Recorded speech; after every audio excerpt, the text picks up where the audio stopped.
Ziemai gatavs, bet ziema nav gatava ziemai. Šodien ir 21. decembris 25. gada, un redzat, viss ir zaļš. Nu, visādām gadījumam, tad nevajadzētu pēc tam domāt un skraidīt. Lāpsta ir pietaisīta pie kvadratcikla, kurā gadījumā viņu var noņemt. Nav, protams, nav tur baigi sataisīts tā, ka tur būtu baigi ātri, bet normāli. 2 tapiņas un lāpsta noņemta. Tā kā tāds šedevrs man sanāca.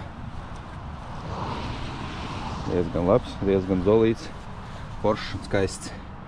Paldies Jānim, kad tādu labu lāpstu man iedeva no kaut kāda tur vācu motobloka. Vajadzēja tikai uzaudzēt malas. Vienā pusē, otrā pusē. Tā, lai būtu bišku platāka, skaistāka. Tā kā es taisu to kronšteinu, varat ieiet. Apakšā būs novirze uz pilnu video uz YouTube. Kam interesē, paldies!